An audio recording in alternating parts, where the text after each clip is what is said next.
Hello friends, welcome back to another lecture on statics IQ. Statics IQ में आप सभी का स्वागत है। दोस्तों, आज का सेशन आप सभी के लिए काफी महत्वपूर्ण होने वाला है क्योंकि इस सेशन में हम बात करने वाले हैं कांग्रेस अधिवेशन। जी हाँ, कांग्रेस अधिवेशन 1885 से जब कांग्रेस की स्थापना होती है तब से लेकर भारत को आजादी मिलती है 1947 में, तब तक कांग्रेस के जितने भी अधिवेशन हुए हैं उन सभी के बारे में हम यहाँ पे विस्तार पूर्वक चर्चा करने वाले हैं। इन पे चर्चा करने से पहले हम यहाँ पे बात करने वाले हैं कांग्रेस। जी हाँ, कांग्रेस की स्थापना किस परिदृश्य में होती है, ऐसी क्या आवश्यकता रही कि कांग्रेस की स्थापना की जाए, और यहाँ पे बात करने वाले हैं कांग्रेस से संबंधित जितने भी क्वेश्चन पूछे जाते हैं उसमें चाहे वह दोस्तों कांग्रेस के प्रथम अध्यक्ष हो, कांग्रेस के प्रथम मुस्लिम अध्यक्ष की बात की जाने वाली है, कांग्रेस के प्रथम अंग्रेज अध्यक्ष, कांग्रेस की प्रथम महिला अध्यक्ष, कांग्रेस की प्रथम भारतीय महिला अध्यक्ष हो, पहली बार वंदे मातरम में कब गाया गया है इसके बारे में हो, जनगण मन पहली बार कब गाया गया हो, या हम बात करने वाले हैं आईएनसी नामकरण किसने दिया। तो इन तमाम प्रकार के क्वेश्चन आपको एसएससी के एग्जाम में पूछे जाते हैं, तो इन सभी के बारे में हम विस्तार पूर्वक चर्चा करने वाले हैं।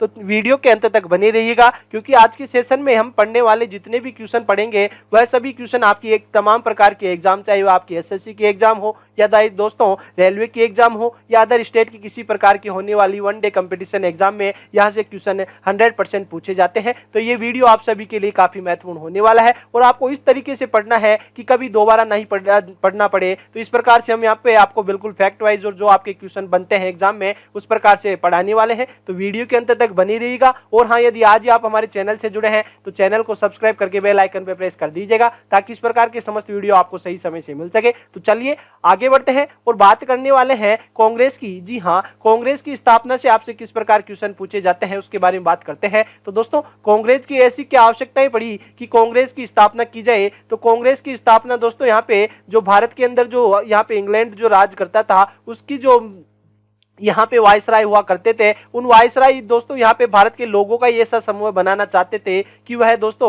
उनके इशारे पे कार्य करे। और ये दोस्तों जो कांग्रेस की स्थापना के जो उपज है ये लॉर्ड डफरिन के दिमाग की उपज है। जी हाँ, जो तत्कालीन वायसराय लॉर्ड डफरिन है उनके दिमाग की उपज ही है कि एक कांग्रेस की स्थापना की जाती है। और इस कांग्रेस की स्थापना कब की जाती है? 28 दिसंबर 1885। जी हाँ, 28 दिसंबर 1885 को कांग्रेस की स्थापना की जाती है। इसके संस्थापक की बात की जाए तो कांग्रेस के संस्थापक है एलन ऑक्टेवियन ह्यूम है। जी हाँ, इनका शॉर्ट नाम एओ ह्यूम इन्हें कहा जाता है। और ये आप छाया चित्र देख पा रहे हैं, यह एलन ऑक्टेवियन ह्यूम है और ये स्कॉटलैंड के निवासी है। यह भी आपको पता होना चाहिए। अब बात करते हैं कि कांग्रेस की स्थापना कहां की गई या प्रथम अधिवेशन कहां किया गया। तो कांग्रेस का प्रथम अधिवेशन है स्थान मुंबई के गोकुलदास तेजपाल संस्कृत महाविद्यालय में किया गया है। जी हाँ, मुंबई के जो गोकुलदास तेजपाल संस्कृत विद्यालय है इसमें इसकी स्थापना की गई है। तत्कालीन वायसराय की बात करते हैं तो दोस्तों कथन कहा जाता है कि जो कांग्रेस की स्थापना की जो उपज दिमाग किसकी दिमाग की उपज है, तो ये दोस्तों लॉर्ड डफरिन के दिमाग की उपज है। और दोस्तों जब कांग्रेस की स्थापना होती है 1885 के अंदर, तब वहां के जो तत्कालीन वायसराय हुआ करते थे वह लॉर्ड डफरिन है। अब बात करते हैं कि जब यहाँ पे एहो ह्यूम के द्वारा कांग्रेस की स्थापना की गई तब उस समय इसका नाम था भारतीय राष्ट्रीय संघ। जी हाँ, भारतीय राष्ट्रीय संघ इसका स्थापना के समय नामकरण था और इसका नाम चेंज कर दोस्तों भारतीय राष्ट्रीय कांग्रेस कर दिया गया। जी हाँ, इंडियन नेशनल कांग्रेस आईएनसी नामकरण किया गया। वह किसके द्वारा किया गया है? तो दादा भाई नौरोजी। जी हाँ, आप देख पा रहे हैं यह दादा भाई नौरोजी है और इन्होंने ही दोस्तों जो कांग्रेस का नाम भारतीय राष्ट्रीय संघ था उसके स्थान पर भारतीय राष्ट्रीय कांग्रेस किया गया है। तो यहाँ से यह क्वेश्चन अक्सर एसएससी के एग्जाम में पूछा जाता है। तो दोस्तों यह भी आज से आपका बिल्कुल कवर होना चाहिए कि दादा भाई नौरोजी ने ही भारतीय राष्ट्रीय कांग्रेस की जो नामकरण किया है। और दादा भाई नौरोजी को ही दोस्तों द ओल्ड मैन भी कहा जाता है। जी हाँ, द ग्रेट ओल्ड मैन भी इन्हें कहा जाता है, द ग्रेट ओल्ड मैन भी इन्हें कहा जाता है। तो ये दोस्तों आपको यह फैक्ट भी आपको पता होना चाहिए। और ये एसएससी में काफी बार क्वेश्चन पूछा भी गया है कि द ग्रेट ओल्ड मैन किन्हें कहा जाता है, तो दादा भाई नौरोजी को ही द ग्रेट ओल्ड मैन की उपाधि दी गई है।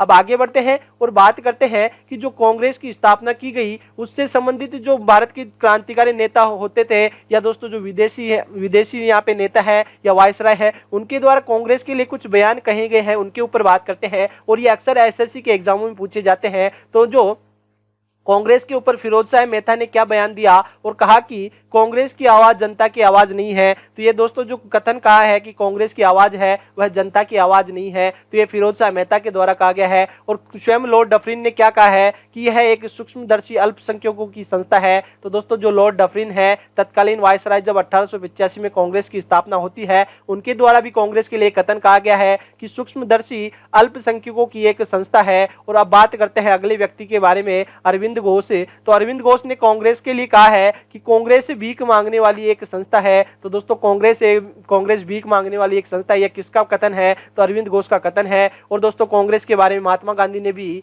कहा है कि कांग्रेस को अब समाप्त कर देना चाहिए। तो दोस्तों यहाँ पे 1947 में जब यहाँ पे आजादी मिलती है भारत को, तब महात्मा गांधी ने कहा था कि अब कांग्रेस को समाप्त कर देना चाहिए, क्योंकि जो कांग्रेस की स्थापना के समय जो इसका उद्देश्य रखा गया था कि भारत को आजादी दिलाने के लिए किस प्रकार कार्य किया जाए, तो उसका कार्य समाप्त हो चुका है। और इस परिदृश्य में महात्मा गांधी ने कहा है कि कांग्रेस को अब समाप्त कर देना चाहिए। तो ये प्रमुख कथन है जो कांग्रेस के लिए अलग अलग व्यक्तियों के द्वारा कहे गए हैं और एग्जाम में सीधे यहाँ से पूछे जाते हैं। अब आगे बढ़ते हैं और बात करते हैं कांग्रेस के अधिवेशन की। तो कांग्रेस की स्थापना यहाँ पे 1885 में हो चुकी है।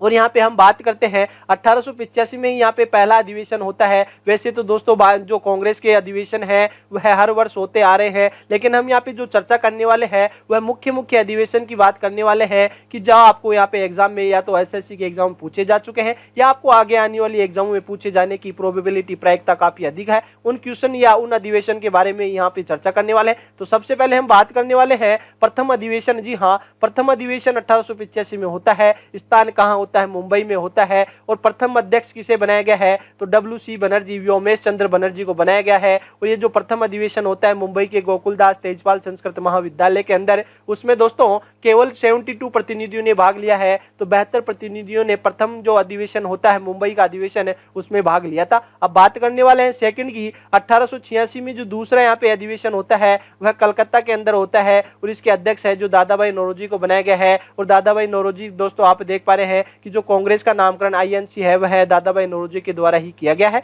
अब बात करते हैं तीसरा जो अधिवेशन होता है वह 1887 में होता है मद्रास में। जी हाँ, मद्रास में होता है। और इस समय जो यहाँ पे अधिवेशन की अध्यक्षता की है वह बदरुद्दीन तैयब जी के द्वारा की गई है। तो दोस्तों बदरुद्दीन तैयब जी हैं जो कि यहाँ पे पहले अध्यक्ष होते हैं, प्रथम मुस्लिम अध्यक्ष होते हैं। तो दोस्तों आपको एग्जाम में काफी बार पूछा गया है कि कांग्रेस के प्रथम मुस्लिम अध्यक्ष कौन है? तो प्रथम मुस्लिम अध्यक्ष दोस्तों बदरुद्दीन तैयब जी हैं। और दोस्तों प्रथम अध्यक्ष की बात पूछी जाती है तो डब्ल्यू.सी. बनर्जी आते हैं। जी हाँ, व्योमेश चंद्र बनर्जी हैं जो कि कांग्रेस के प्रथम अध्यक्ष है। जी हाँ, कांग्रेस के प्रथम अध्यक्ष हैं जो कौन बने थे? तो डब्ल्यू.सी. बनर्जी। जी हाँ, जो व्योमेश चंद्र बनर्जी हैं वह जो कांग्रेस है उसके प्रथम अध्यक्ष बनते हैं। प्रथम मुस्लिम अध्यक्ष कौन बनते हैं? तो बदरुद्दीन तैयब जी हैं, प्रथम मुस्लिम अध्यक्ष बनते हैं। अब बात करते हैं जो चौथा अधिवेशन होता है 1888 में, वह इलाहाबाद के अंदर होता है और इसके जो अध्यक्ष बनाए गए हैं वो जॉर्ज यूले को बनाए गए हैं। और जॉर्ज यूले है जो कि कांग्रेस के प्रथम अंग्रेज अध्यक्ष है। तो यह क्वेश्चन भी दोस्तों काफी बार पूछा जा चुका है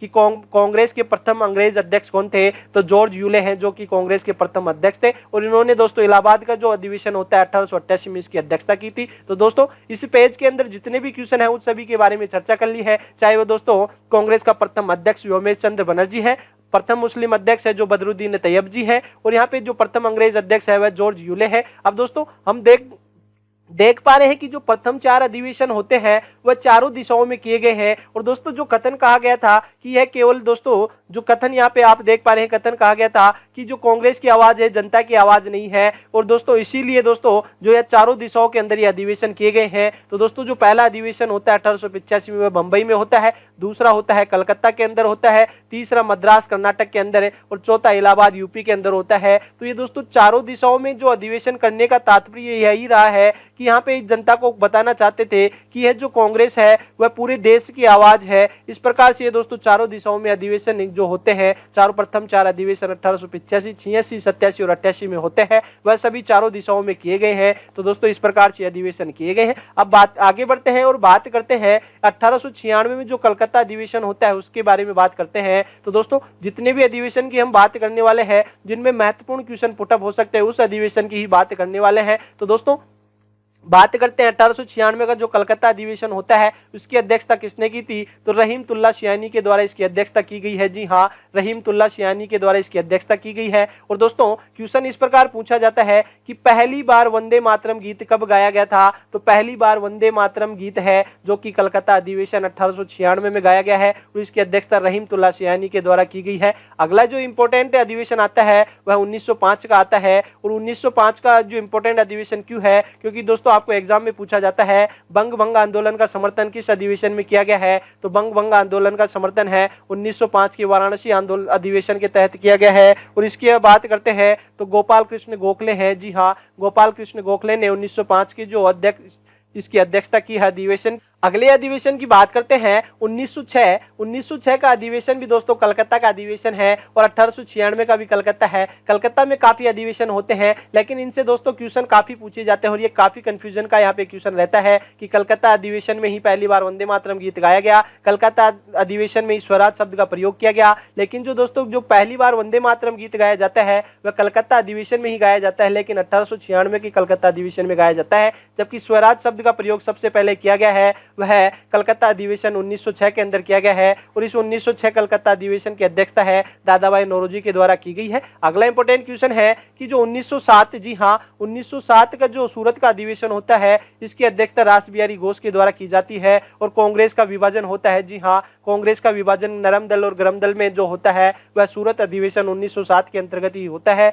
और इसे जो कांग्रेस का विभाजन होता है उस समय जो उस सूरत अधिवेशन की अध्यक्षता रास बिहारी घोष के द्वारा की गई थी। अब आगे बढ़ते हैं और बात करते हैं एक और कलकत्ता अधिवेशन की। तो जनगण मन पहली बार कब गाया गया है, तो दोस्तों जो राष्ट्रीय गीत है जनगण मन वह पहली बार कब गाया गया था, तो वह भी कलकत्ता अधिवेशन के अंतर्गत ही गाया गया है और 1911 के अंदर गाया गया है और इसकी अध्यक्षता है विशन्न नारायण धर के द्वारा की गई है। जी हाँ, विशन्न नारायण धर के द्वारा इसकी अध्यक्षता की गई है। तो दोस्तों बात करते हैं पहली बार वंदे मातरम गीत किसने गाया, पहली बार वंदे मातरम कब गाया गया, तो कलकत्ता अधिवेशन 1896 में गाया गया। पहली बार जनगण मन कब गाया गया, वह भी कलकत्ता अधिवेशन में सन 1911 के अंदर गाया गया है। तो दोस्तों समस्त फैक्ट आप सभी के सामने है, यहाँ से किसी प्रकार का आपको किसी प्रकार से कंफ्यूजन नहीं करना है। अब आगे बढ़ते हैं और बात करते हैं अगले अधिवेशन की। तो दोस्तों अधिवेशन आता है लखनऊ अधिवेशन है। लखनऊ अधिवेशन 1916 के अंदर होता है और इसकी अध्यक्षता अंबिका चरण मजूमदार के द्वारा की गई है और यह दोस्तों इसमें जो मुस्लिम लीग है, कांग्रेस है, नरम दल और गरम दल के मध्य समझौता होता है। तो दोस्तों एग्जामिनर क्वेश्चन पुटअप करता है कौन से यहाँ पे अधिवेशन के तहत मुस्लिम लीग, कांग्रेस, नरम दल और गरम दल के मध्य आपसी समझौता होता है, तो लखनऊ अधिवेशन 1916। जी हाँ, 1916 का जो लखनऊ अधिवेशन होता है उसमें इन चारों के मध्य यहाँ पे समझौता होता है। अगला इंपॉर्टेंट क्वेश्चन है वह है 1917 के अंदर जो अधिवेशन होता है वह कलकत्ता के अंदर होता है और इसकी अध्यक्षता है एनी बेसेंट के द्वारा की जाती है और एनी बेसेंट दोस्तों कांग्रेस की अध्यक्षता करने वाली प्रथम महिला अध्यक्ष थी। तो यह क्वेश्चन काफी एसएससी के एग्जामों में पूछा जा चुका है कि जो कांग्रेस की प्रथम महिला अध्यक्ष कौन है, तो कांग्रेस की प्रथम महिला अध्यक्ष है जो एनी बेसेंट है और यह दोस्तों कलकत्ता के जो अधिवेशन होता है 1917 के इसके में अंदर अध्यक्षता करती है। अगला जो अधिवेशन आता है वह आता है 1920 का। तो 1920 में नागपुर के अंदर अधिवेशन होता है और इसकी अध्यक्षता वीर राघवाचारी के द्वारा की गई है और ये दोस्तों इस अधिवेशन में जो वीर राघवाचारी अध्यक्ष है उनके द्वारा असहयोग प्रस्ताव पारित किया गया था। तो दोस्तों एग्जामिनर क्वेश्चन पुटअप करता है कि असहयोग प्रस्ताव कब पारित किया गया था, तो 1920 का जो नागपुर अधिवेशन होता है उसमें वीर राघवाचारी के द्वारा यह प्रस्ताव पारित किया गया है। अगला इंपॉर्टेंट अधिवेशन है 1924 का और ये दोस्तों प्रत्येक एग्जामों के अंदर ये क्वेश्चन पूछा जाता है जहां पे दोस्तों पॉलिटी सब्जेक्ट पूछा जाता है। तो उसमें दोस्तों एक क्वेश्चन काफी बार पूछा गया है कि गांधी जी ने केवल एक ही अधिवेशन की अध्यक्षता की थी और वह कौन सा था, तो दोस्तों गांधी जी के द्वारा एक ही अधिवेशन की अध्यक्षता की गई थी, वह कर्नाटक बेलगांव अधिवेशन था और वह 1924 के अंदर होता है। तो दोस्तों ये काफी इंपॉर्टेंट क्वेश्चन है। अगला क्वेश्चन है वह है भारत की प्रथम महिला अध्यक्ष कौन थी, तो दोस्तों कांग्रेस की प्रथम भारतीय महिला अध्यक्ष है वह सरोजनी नायडू बनती है और सरोजनी नायडू दोस्तों कानपुर अधिवेशन 1925 के अंतर्गत बनती है। तो यह भी दोस्तों काफी महत्वपूर्ण फैक्ट हो जाता है कि प्रथम भारतीय महिला कांग्रेस अध्यक्ष कौन थी। तो दोस्तों क्वेश्चन इस प्रकार आपसे कंफ्यूजन करने के लिए पूछा जा सकता है कि कांग्रेस की प्रथम महिला अध्यक्ष कौन है, तो वह एनी बेसेंट होती है और कांग्रेस की प्रथम भारतीय महिला अध्यक्ष कौन है,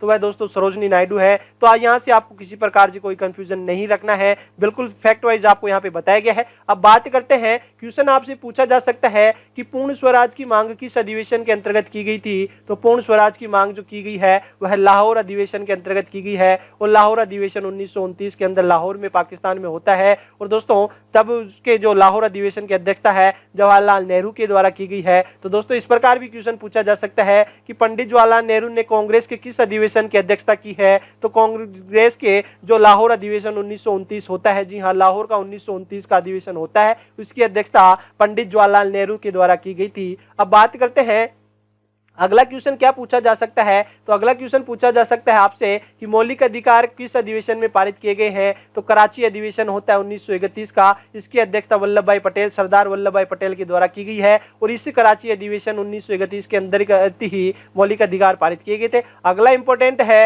जो है कि पहली बार गाँव में कौन सा अधिवेशन यहाँ पे जो अधिवेशन किया गया। तो पहली बार गांव के अंदर जो फैजपुर के अंदर किया गया, और यह 1937 के अंतर्गत किया गया, और पहली बार गांव में जो अधिवेशन हुआ इसकी अध्यक्षता पंडित जवाहरलाल नेहरू के द्वारा की गई है। अब बात करते हैं 1947 का अधिवेशन। जी हाँ, 1947 का अधिवेशन दोस्तों काफी मुख्य है, क्योंकि ये स्वतंत्रता के समय का अधिवेशन है, और ये स्वतंत्रता के समय का जो अधिवेशन है वह यूपी मेरठ के अंतर्गत किया गया, और 1947 में भारत को आजादी मिलती है, और इसकी जो अध्यक्षता है JB कृपलानी के द्वारा की गई है। तो दोस्तों आज की सेशन में हमने कांग्रेस से अधिवेशन, जी हाँ, कांग्रेस के जितने भी महत्वपूर्ण अधिवेशन है जो आपके एग्जाम में काफी पूछे जाते हैं, जो बार बार रिपीटेड है, उन सभी के आप सभी के सामने रखने की कोशिश की है। तो दोस्तों यदि वास्तव में आपको आज का सेशन अच्छा लगा है तो ज्यादा से ज्यादा लाइक कीजिए, कमेंट कीजिए और शेयर कीजिए अपने दोस्तों के पास, जो वह भी आपके तरीके से तैयारी करने का यहाँ पे प्रयास कर रहे हैं, उन सभी के पास शेयर कीजिए। और हाँ, यदि आज आप हमारे चैनल से जुड़े हैं तो चैनल को सब्सक्राइब करके बेल आइकन पर प्रेस कर दीजिएगा, ताकि इस प्रकार समस्त वीडियो आपको सही समय से मिल सके। और दोस्तों जितना भी कंटेंट आपको आपके अपने यूट्यूब चैनल स्टैटिक्स IQ पे पढ़ाया जाता है उसकी आपको PDF की रिक्वायरमेंट होती है, तो आप हमारे टेलीग्राम चैनल को ज्वाइन कर सकते हैं। वहां से आप फ्री ऑफ कॉस्ट समस्त PDF डाउनलोड कर सकते हैं। और दोस्तों टेलीग्राम चैनल की लिंक आपको डिस्क्रिप्शन में दी गई है। तो दोस्तों अब समय हो चुका आप सबसे विदा लेने का। मिलते हैं इसी प्रकार शानदार सेशन के साथ। जय हिंद, जय भारत।